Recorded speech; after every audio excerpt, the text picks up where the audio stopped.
But first, a deadly bombing that shook Turkey's largest city today. The suicide blast killed 10 people, including 8 Germans, and wounded 15. Chief Foreign Affairs correspondent Margaret Warner has the story.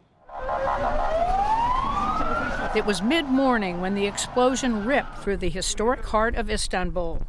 The site, Sultanahmet Square, is a major tourist destination, home to a landmark obelisk and just steps from the famed Blue Mosque.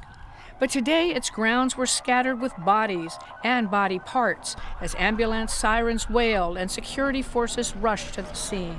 It was a suicide bomb. There was chaos. Everybody was running somewhere. The dead were all foreigners, nearly all of them German tourists.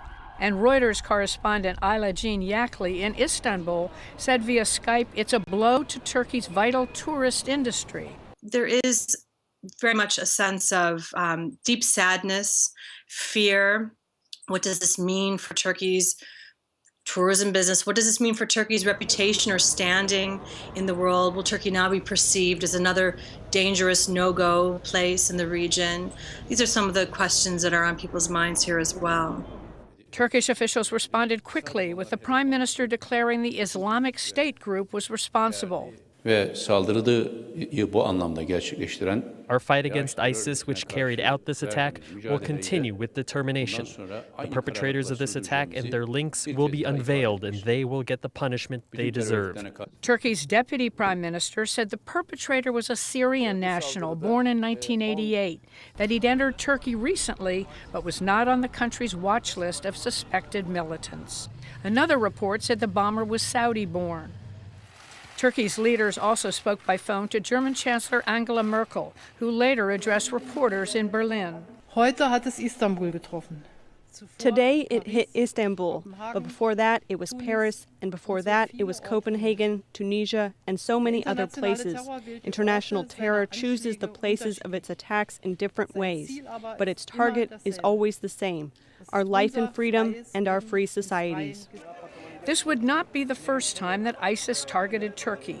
In July, more than 30 people were killed in a suicide attack in Suruç, near the southeastern border with Syria.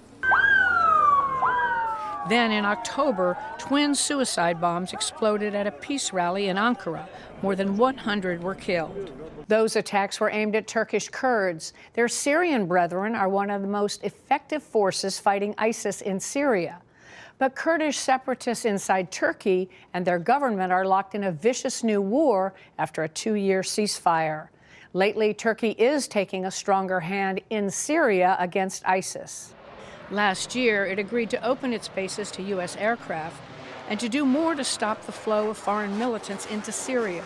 Turkey's also been more and more outspoken in its criticism of the Islamic State. Maybe initially there was some reluctance to call them terrorists, for example, and now government officials, including the president, do call them terrorists.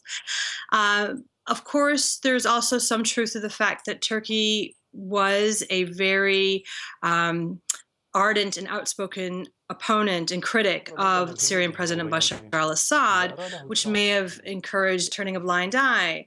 You know, the idea that either Turkey, the government helped bring this on by not doing enough, or has brought it on by joining the coalition and maybe doing too much, shows you the sort of rock and a hard place that Turkey's caught between. All of that as Turkey continues to host more than 2 million Syrian refugees. Just yesterday, Ankara said it will offer refugees work permits to discourage them from illegally crossing into the European Union.